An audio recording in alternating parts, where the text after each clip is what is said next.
네, 새누리당 대변인 박대출입니다. 오전 브리핑 드리겠습니다. 새정치민주연합이 성완종 사건과 관련해서 정치 금도를 벗어난 정치 공세를 퍼붓고 있습니다. 거듭 얘기했듯이 새누리당은 겸허한 자세로 반성하는 마음으로 검찰의 수사를 지켜보고 있습니다.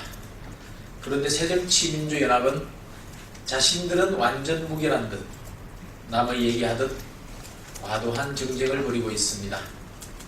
한명숙 의원이 불법 정치자금 9억 원을 받은 혐의로 서울고법에서 징역 2년의 실형을 선고받은 사실을 잊고 있는 게 아닌지 묻고 싶습니다.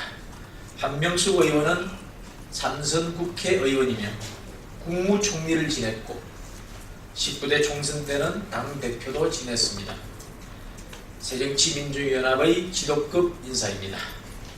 그런 지도급 인사가 불법 정치자금을 9억 원씩이나 수수한 혐의로 마지막 대법원 판결을 앞두고 있습니다.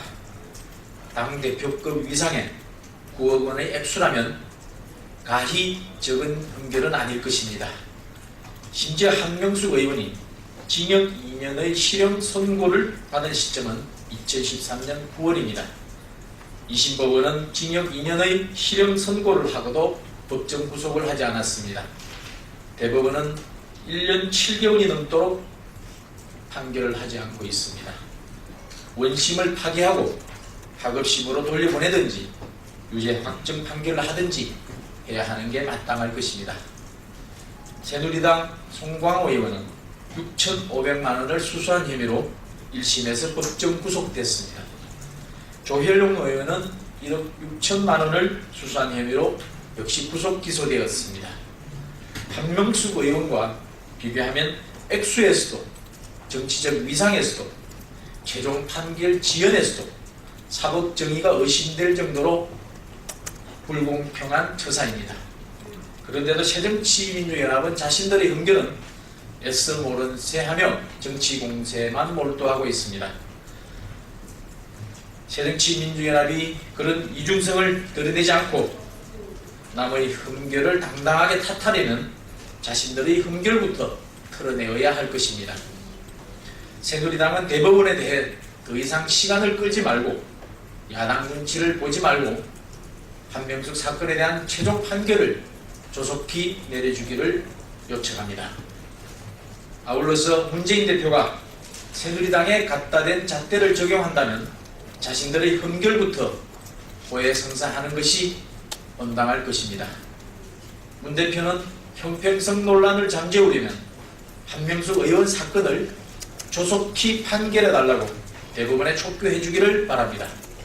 두 가지 요구에 대한 문 대표의 응답을 기다리겠습니다. 검찰은 수사, 국회는 민생이 자기 영역입니다. 야당이 계속해서 검찰의 수사권에 간섭 아래 들고 있습니다. 검찰 수사가 진행되는 사안에 대해서 야당은 물타기니 꼬리자르기니 하며 벌써부터 야단하지 말아야 합니다. 검찰의 책무는 야당이 의심하는 물타기도 꼬리자르기도 아니라 성역 없이 부정부패와 비리를 가려내는 것입니다. 국회의 책무는 검찰 수사에 간섭하는 것이 아니라 민생을 챙기는 일입니다. 검찰의 수사를 못 믿겠으면 야당이 전가의 보도처럼 휘두르는 특검에 맡기면 될 일입니다. 문재인 대표까지 나서서 특검 불신론을 제기하는 등 자가당착의 모습을 보여서는 안 될 것입니다. 상설특검법이 버젓이 있음에도 불구하고 야당이 특검 추천권을 달라고 요구하는 것은 야당의 입맛대로 정치 수사를 하겠다는 의도로밖에 볼 수 없습니다. 자신들이 선도적으로 주장한 상설특검법을 무력화시키는 자기 부정입니다. 국회는 더 이상 검찰의 수사에 간섭하지 말고 민생을 챙겨야 합니다. 검찰의 영역을 넘보지 말고 4월 국회에서 맡은 바 자기 책무부터 다해야 할 것입니다. 공무원 연금개혁 4월 합의 시한을 지켜야 합니다. 죄송합니다. 기다리겠습니다. 공무원 연금개혁 4월 국회 처리 시한을 지켜야 합니다. 야당이 어제 김무성 대표가 제의한 2+2 회동을 이런 지하에 거절했습니다. 2+2 회동은 여야 지도부의 결단을 통해 공무원 연금 개혁의 마지막 매듭을 풀자는 김 대표의 고대의 제안입니다. 공무원 연금 개혁을 6월로 연기하자는 것은 불가한 일입니다. 4월 임시국회 처리는 국민 앞에서 약속한 여야 합의입니다. 국민이 준 명령이며 국민에게 한 약속입니다. 야당은 사회적 합의를 조건으로 내세우고 있지만 이는 핑계에 불과합니다. 국민의 명령을 무시하고 약속을 위반하는 야당에겐 미래가 없을 것입니다. 정치권은 국민적 명령에 따라 주어진 시대적 임무를 완수해야 합니다. 민주노총은 총파업을 철회해야 합니다. 민주노총이 내일로 예정된 총파업을 강행할 예정이라고 합니다. 근로조건 문제 등이나 단체 교섭이 아닌 노동시장 부족에서 공무원 연금 개혁 등 정부 정책을 이유로 한 파업은 명백히 불법입니다. 노동개혁은 4대 부문 개혁의 시금석입니다. 첫 단추를 잘못 꿰면 4대 부문의 개혁도 물거품이 됩니다. 경제 살리기와 민생 회복을 위한 4대 부문의 개혁을 반드시 관철해야 하는 만큼 민노총도 개혁에 동참해야 할 것입니다. 불법 파업은 국민에게 큰 불편을 야기하고 국가 경제에 악영향을 미칩니다. 내일 총파업을 즉각 철회할 것을 민노총에 촉구합니다. 법관은 판결로 말해야 합니다. 언론 보도에 따르면 일부 판사들이 박상옥 대법관 후보자의 임명동의안 처리를 반대하는 글을 법원 내부 게시망에 올렸다고 합니다. 물론 판사들에게도 표현의 자유는 있습니다.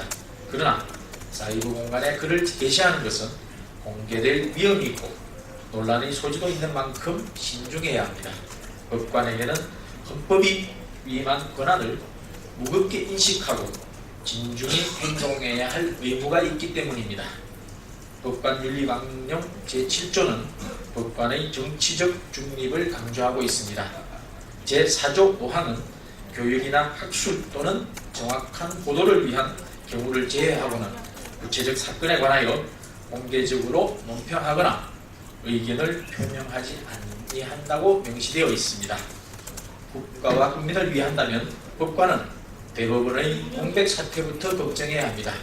66일째 이어지는 대법관의 빈자리로 상고심 형사재판의 신속성과 공정성이 손상되고 있습니다. 판사는 공정하고 투명한 판결로 말해야 합니다. 정치 판사가 아니라 법치 사회를 바로 세우는 양심 판사를 기대합니다.